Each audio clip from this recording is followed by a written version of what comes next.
Allergy শব্দটার সঙ্গে আমরা কম বেশি সবাই পরিচিত এবং এই অ্যালার্জি বলতে আসলে কি বোঝায়? আমাদের বডিতে রোগ প্রতিরোধ ক্ষমতা যে নির্ণয় করে ইমিউন সিস্টেম, আমাদের বডিতে কিছু কিছু জিনিস অন্যের ক্ষেত্রে হার্মলেস, আমার জন্য সেটি হয়তো হার্ম হতে পারে।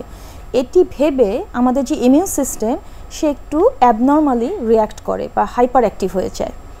এই যে রিয়্যাক্ট করে, রেসপন্স করে, এটি হচ্ছে অ্যালার্জিক রিয়াকশন। আচ্ছা, আর এই যে হার্মলেস সাবজেক্টটি বলছি সেটি হচ্ছে অ্যালার্জেন। অন্যের জন্য হার্মলেস, আমার জন্য হয়তো হার্মফুল, আমাদের বডি সেটিকে ডিটেক্ট করছে। ম্যাম, অ্যালার্জি জনিত যাদের সমস্যা রয়েছে এটি ডিটেক্ট করার জন্য টেস্ট রয়েছে যে আসলে তার ত্বকের অ্যালার্জি জনিত কিছু প্রবলেম রয়েছে।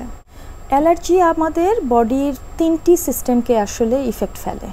একটি হচ্ছে আমাদের স্কিন, লার্জেস্ট অর্গান, আমাদের ডাইজেস্টিভ সিস্টেম, এবং একটি হচ্ছে আমাদের রেসপিরেটরি সিস্টেম। এই রেসপিরেটরি সিস্টেমে আপার পার্ট এবং লোয়ার পার্ট। আর এই যে রেসপিরেটরি সিস্টেম এবং ডাইজেস্টিভ সিস্টেমকেও ইফেক্ট করছে, এরই কিন্তু কিছু সিমটম আমাদের স্কিনে আসে। সে কারণে আমরা অনেক ক্ষেত্রেই ভাবি অ্যালার্জি শুধু হয়তো আমাদের ত্বকেই ইফেক্ট ফেলে। স্কিনে যদি আমাদের ইফেক্ট ফেলে সেক্ষেত্রে আমরা যেভাবে বুঝি যে স্কিনে একটু র্যাশ হয়, ইচিং হয়, কখনো কখনো শুধু একটু কালার চেঞ্জ হয়ে যায়, কখনো কখনো চাকা চাকা ফুলে যেতে পারে। সেই চাকাগুলো একটা জায়গায় স্থির থাকে, আবার ঘুরে ঘুরে আসে, মানে শরীরে একবার হাতে হলো, একবার বডিতে হলো, ব্যাকে হলো, পায়ে হলো। কখনো কখনো আমাদের কোনো একটা অর্গান ফুলে যায়, একটা জিভ ফুলে যাচ্ছে, ঠোঁট ফুলে যাচ্ছে, কান ফুলে যাচ্ছে, চোখ ফুলে যাচ্ছে বা আঙ্গুল ফুলে যাচ্ছে। এরপরে দেখা যায় যে শুধু আমাদের যখন রেসপিরেটরি সিস্টেমে ইফেক্ট ফেলে, আপার পার্টে যদি আসে, আমাদের রানি নোজ হচ্ছে, এটাকে আমরা অ্যালার্জিক রাইনাইটিস বলি, একটু কপাল ব্যথা করছে, আমরা এটাকে অ্যালার্জিক সাইনোসাইটিস বলি, আমাদের শ্বাস নিতে কষ্ট হচ্ছে, ব্রিদিং ডিফিকাল্টি হচ্ছে, কাশি হচ্ছে, সেটি আমাদের তখন অ্যাজমা।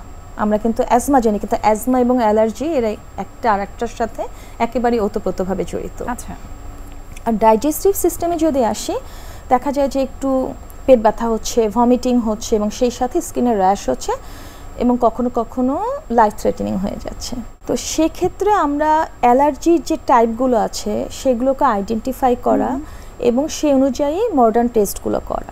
তো টেস্টের ক্ষেত্রে যেটি বলি যে আমাদের যখন অ্যালার্জেন শরীরে প্রবেশ করে, আমাদের অ্যান্টিবডি তৈরি হয় আইজিই, এবং সেটি মাস্ট সেলকে হিস্টামিন রিলিজে হেল্প করে।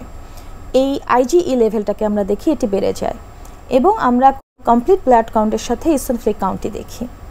ভিটামিন ডির অভাবে কিন্তু অ্যালার্জি হয়, এবং যাদের অ্যাটোপিক ডার্মাটাইটিস বা অ্যালার্জি থাকে তাদের দেখা যায় যে ভিটামিন ডি ডেফিসিয়েন্সি থাকে। এই ডেফিসিয়েন্সি কারেকশন করার পর আবার ডেফিসিয়েন্ট হয়ে যাচ্ছে, ইনসাফিসিয়েন্ট হয়ে যাচ্ছে।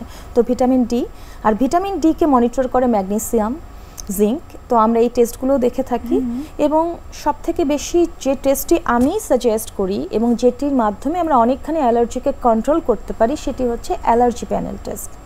এই অ্যালার্জি প্যানেল টেস্টে আপনার আইজি থেকে শুরু করে কোন কোন প্রোডাক্ট, কোন কোন ইনডোর আউটডোর ডাস্ট এবং কোন ফুড থেকে আপনার অ্যালার্জি হয় সেটির একটি প্যারামিটার তৈরি করা হয়ে থাকে, এবং কার ক্ষেত্রে কতখানি সিভিয়ার সেটিও এটি ডিটেক্ট করে।